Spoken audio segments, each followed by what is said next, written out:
Hey guys, so for those of you who are watching this, my name is Lori, if you don't know me, and this is going to be a little video about our trying to conceive journey and what we went through during that process. Little backstory, I've been with my husband Ryan for over 10 years. We've been together since I was 18 and he was 19. We've been married for 3.5 years, and we have 3 dogs. They're all rescues. We do have almost 9-month-old fraternal twin boys. And I've been pretty hesitant to film this, but at the same time, it's something I've wanted to do for myself because I do follow a lot of women on social media, specifically YouTube and Instagram, who are infertility warriors. And when I was trying to get pregnant, I watched a lot of their videos. I started following a lot of these women, and it was really nice to be able to have people who have similar things they're going through that can relate to you, because at the time I didn't have any personal close friends who were struggling with what I was struggling with. So I'm hoping that this video can help other women like the women I follow have helped me. And let's just get started. So my husband and I got married in July of 2016. We planned to go on a honeymoon in December because we do live in Wisconsin, so it's pretty hot in the summer and then freezing in the winter. So we decided we were going to get out of Wisconsin when it's freezing and not go somewhere tropical when it was already warm in Wisconsin. So we knew we didn't want to try to get pregnant before this trip. We really wanted to enjoy the trip together and our time together without me being sick or being limited to what we could do as far as excursion wise, because we did have some stuff we wanted to do. We went to Jamaica, so as you know, there's a lot of really cool stuff you can do in the Caribbean. So just didn't want to be pregnant for that. And our trip wasn't, in our eyes, something that we were using to try to start a family with. We just wanted to enjoy our time together and not worry about getting pregnant on the trip. So when we got back, our plans were we would try to start getting pregnant. But when we got back, there was a lot of stuff in the media about Zika. There was a lot of places that were reporting cases of it, that women were getting it. And if you don't know what it is, it's just, I'll let you do the research, but basically you don't want to get pregnant if you've been somewhere where there is Zika. There can be a lot of really awful things that happen when you're pregnant to the baby. So we decided to get tested. We thought, you can get tested for viruses and diseases. So when we got back, I started calling like our local hospital, asking if we could get tested for this. Come to find out, it was about $1,000 a person to get a blood/urine sample done to see if you have it. And for a woman, it actually isn't really worth spending that kind of money, because within 4 to 6 weeks, you can start trying to get pregnant. It doesn't stay in a woman's body as long, but unfortunately for a male, it can live in sperm for up to 6 months. So I was advised by medical professionals that even if we spent the money to get my husband tested, his test could come back negative and it could still be in his sperm, essentially. So bottom line is we decided to wait 6 months just to be safe, try to do everything we could to have the healthiest baby possible. I know that health issues can happen unexpectedly, but we didn't want to get pregnant knowing that this could happen. So we decided just to try to prevent this from being passed on to a baby if one of us had it. Neither of us ever had any symptoms, but you can actually have the Zika virus with no symptoms. So fast forward to June of 2017. That is when the 6 months kind of was up from when we had went on our trip, and we decided we were going to start trying to have a baby. So being, I feel like, pretty naive people, which I'm sure a lot of people feel this way, we assumed that we would get pregnant pretty quickly. We were both young, healthy, pretty active. My husband's into like hunting and all that. I always have enjoyed going to the gym and working out and meal planning and different things like that. So we just assumed we would be pregnant pretty quick and get this baby that we've been wanting. About 8 months into trying to conceive, I just really felt like something was wrong. I know there are women out there that try for a lot longer than 8 months, but in my case, I just didn't feel like something was right. I don't know if it was intuition or whatever you want to call it, but I was like to my husband, I told my husband, I'm like, I don't think there's something right. I want to go see a doctor. So I went to my primary doctor and kind of explained to her my frustrations and what I was thinking and feeling. And she gave me a referral to see a fertility doctor. There are a lot of fertility specialists who will not see you for about a year until you've been actively trying for a year. But I was pretty aggressive and nobody really pushed back when I wanted to start doing this, especially when they asked, medical questions and found that neither of us really had any health issues and we were pretty healthy overall throughout our life this far. So I have a paper, so sorry if I look down, but I had to write some dates down. So in January, I met with my primary who wrote me a referral to see a fertility doctor that we have local. So in February, we actually went on my birthday. That's the soonest they had open to meet with a fertility doctor and discuss our options and what we've been doing this far. So the first step really was they wanted my husband to do some tests. So he did have to do a semen analysis just to rule him out right away before they started doing, more in-depth stuff on me. There's a lot more in-depth things that women have to go through when they're being tested for infertility. So my husband did a semen analysis pretty quickly after that appointment and his stuff came back fine, which we were super excited about. But at the same time, I immediately kind of had a breakdown and was like, oh my God, he's fine. So that means it's my fault that we aren't getting pregnant. I feel like that's a pretty typical reaction. But I just kind of felt like I was this broken hot mess without even having any tests done and just knowing that he was fine. So I assume, I'm the issue. So our next step was my doctor wanted me to do an HSG. I cannot pronounce the term. HSG is the short version of it. So if you want to Google that, go ahead. But basically, it's a test where they run blue dye through your tubes to make sure there are no blockages or anything funky going on inside. I had that done in March, and everything that I'd been told and from reading online was it's an uncomfortable procedure overall. I mean, they're pushing liquid through your tubes.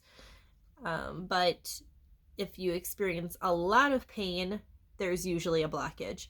So I went into this, kind of knowing what to expect, but not really because I'd never had it done. Well, one side she did, it was uncomfortable, but nothing I really couldn't handle. And then when the dye got pushed through on my left side, I remember it hurting so bad. And my husband was sitting next to me and he could tell it hurt a lot. I couldn't even grab his hand because I was just, clenched my fists and wanted to fly off that table. So right then and there in my head, I was like, yep, there's something wrong because this hurts horribly. And I have a pretty high pain tolerance. And I wanted to kick the doctor in the face because she was down in that area. So we went into like a room afterwards out of the procedure room, and she said that there were some abnormal findings because they do take pictures while they're doing it too, and it looked like my left tube was kind of deformed. So the next thing after that was we also had blood work done that day. So we had to wait for some of those results back. But ultimately, she said I was going to have a laparoscopy, basically to take a look inside and see what was going on with my tube and some of these like abnormal findings that were on the pictures. So, of course, that's when I probably cried for the first time during this. I did, like I said, feel already bad when my husband was told he was basically, the swimmers were perfect, and I knew that meant it was my problem that we weren't getting pregnant. But then to find out that there's abnormalities with my fallopian tube, I remember crying in the doctor's office and just thinking we were never going to have a baby at this point. Without even any more testing, I was just thinking, this is it. We're not going to be able to have kids. I'm broken. My husband's going to eventually want to not be with me because he wants kids of his own. So, yeah. So then I think it was a couple days later, we got more bad news. My test results from like some blood work came back, and my prolactin was super high.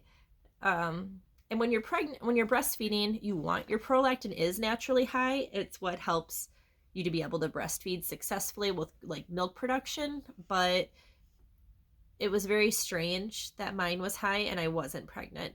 So my doctor wanted me to have an MRI done on my brain because she was afraid that there was something going on. So I had an MRI done in April, and what we found out was I had a 6 millimeter tumor on my pituitary gland, which was diagnosed as prolactinoma. My doctor said it was called a microadenoma, and it's, I guess, pretty common, but it's nothing, of course, that neither myself or my husband had heard of. But it essentially, in the time my doctor has been doing what she does, she has only seen at the hospital we go to one person who had to have surgery to remove it. Mine was so small that she said it would be able to be managed with medication, and that's how a lot of women are. And actually, most people can have it their whole lives. Men can have it too. And as long as it's not impairing your vision, if it stays small enough, and if you aren't trying to get pregnant, you might never know. They've seen cadavers when they use them for like medical studies, that they'll find this, and on the medical charts the person will have never known they had this issue. So I started medication for that right away. I was taking a half a pill twice a week, and then she said within a couple weeks I would get retested to see what my levels were at, and it pretty much shrank this 6 millimeter tumor down to nothing. So that issue was pretty much taken care of right away. I will have to be on medication kind of on and off the rest of my life just to keep it under control. But when you're breastfeeding or pregnant, you don't have to take the medication. And she said you can go off the medication for kind of months at a time once it's shrunk down enough. So at least that's sort of some good news. And then my surgery, like I said, I had to have a laparoscopy, was scheduled for May. So it was, I think, like mid-May, I had this laparoscopy, and what they found was my left fallopian tube, like I said, it was deformed, and they did have to remove it. So that sucked. They also found that I had very mild endometriosis, which I had never had any symptoms of my entire life. There's a lot of women who have endometriosis and have horrible pain and symptoms.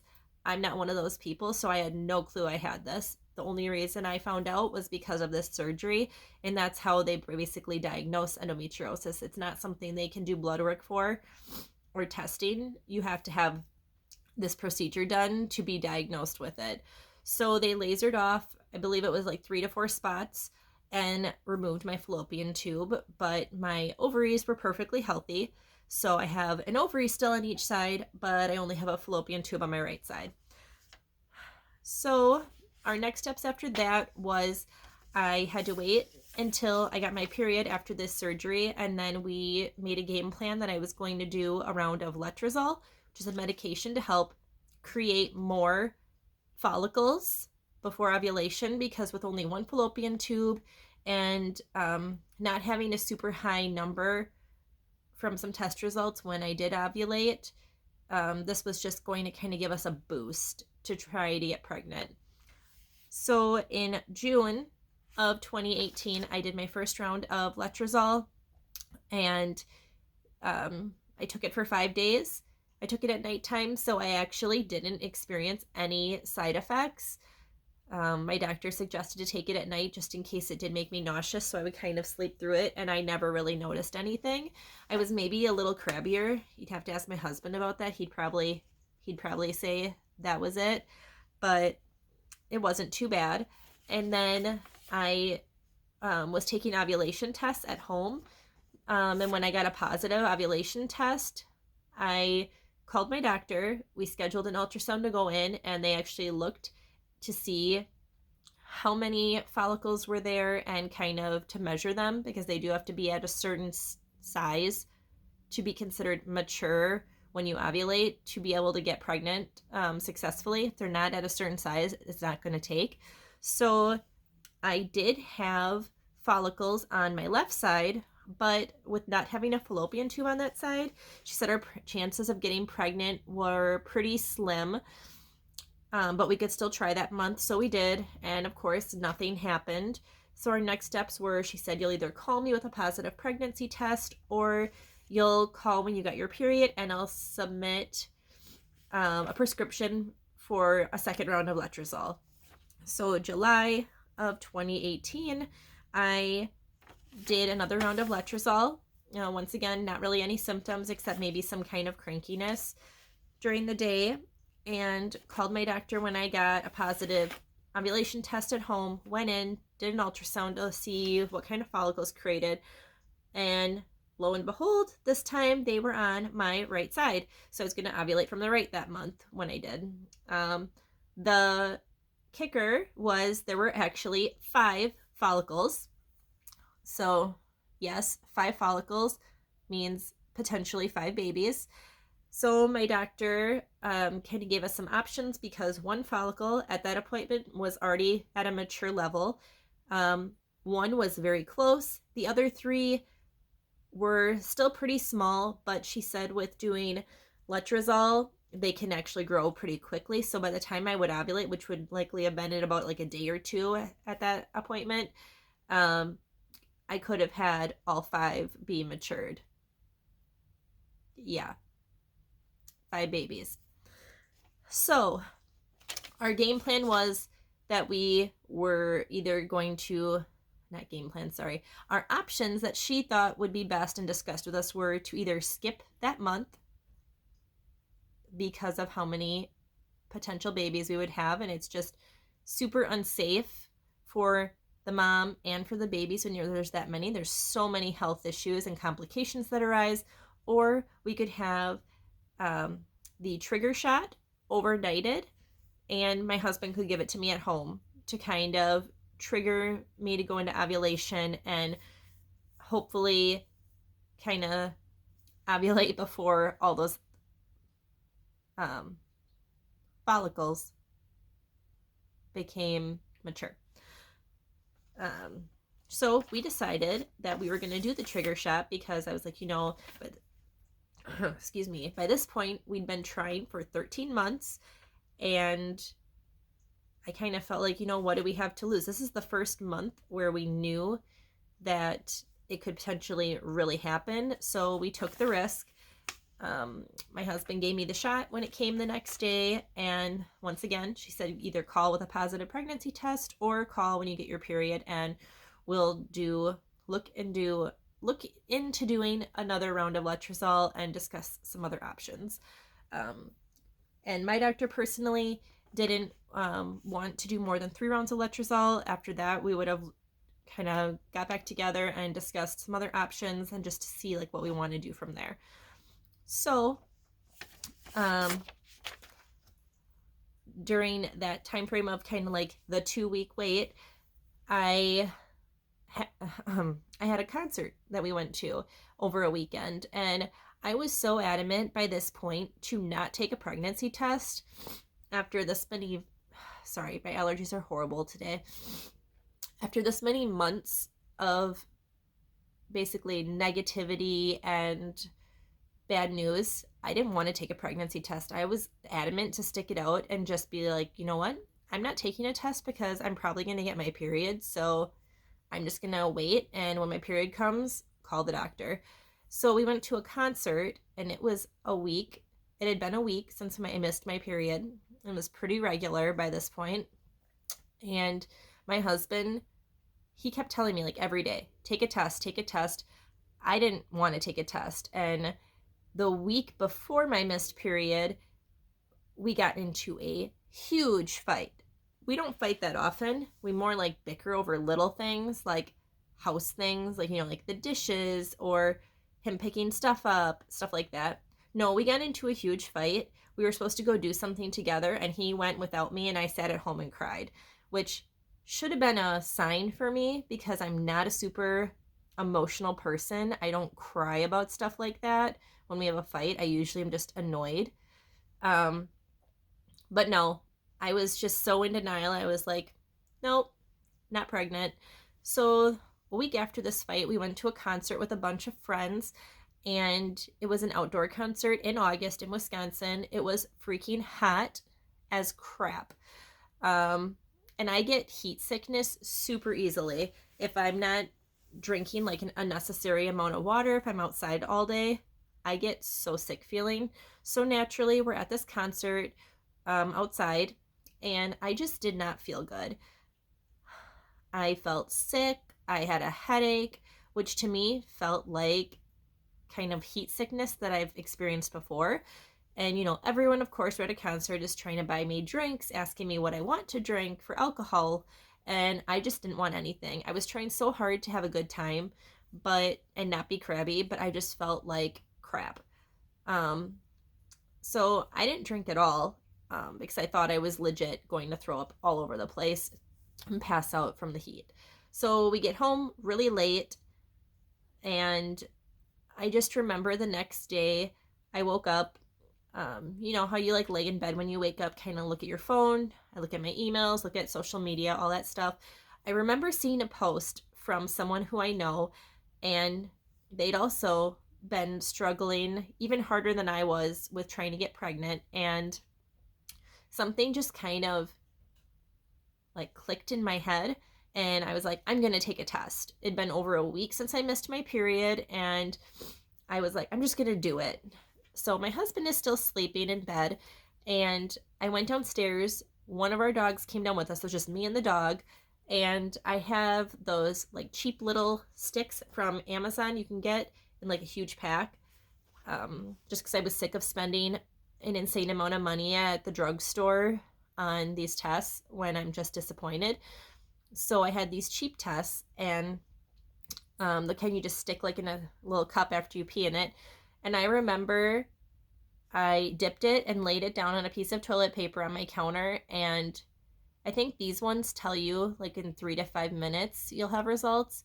I kid you not, it was almost instantly that 2 lines popped up on this little cheap test. I was like, huh, okay.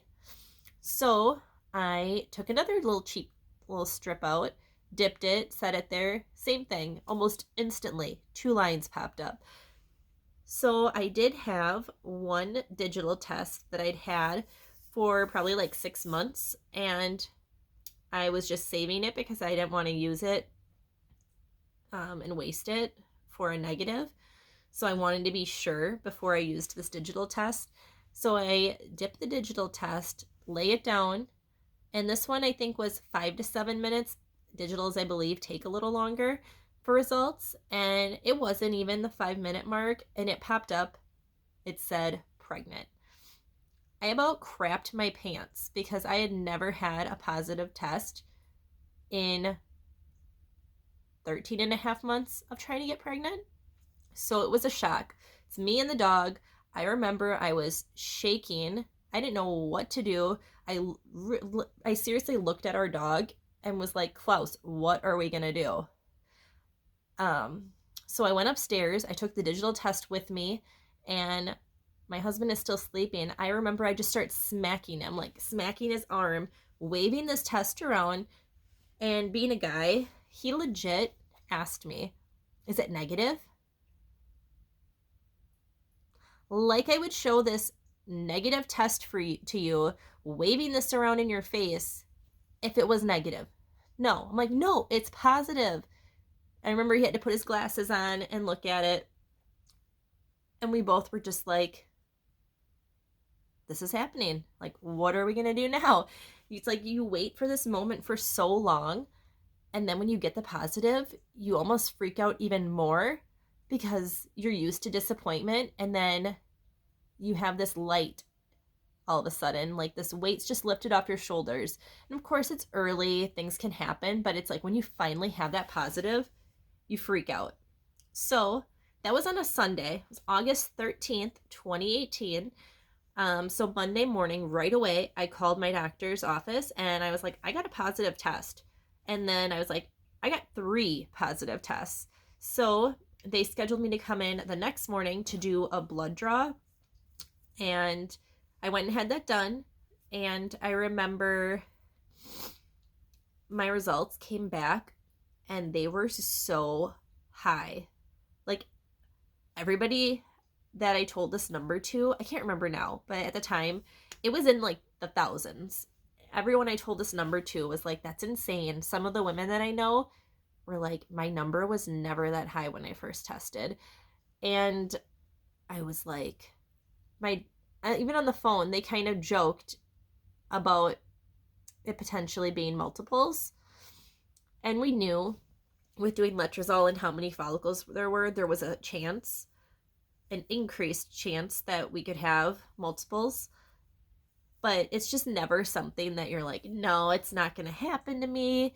So about a week or 2 later, my doctor wanted us to come in and do an early ultrasound. Since I was working with a fertility doctor, I got to do an ultrasound pretty early. And it was about, I think it was 6 weeks, 4 days, the ultrasound picture says. I looked at it recently. And I just remember laying there, my husband sitting next to me, and there was this little drop down on the screen. So like the doctor was doing stuff on the screen while the ultrasound tech was doing the transvaginal wand. And I just remember there was a drop down on the screen that already had 1 automatically selected. She went to the drop down and switched it to 2. And my husband and I both later on were like, in our heads, we both told each other, part of us was like, there's 2 babies.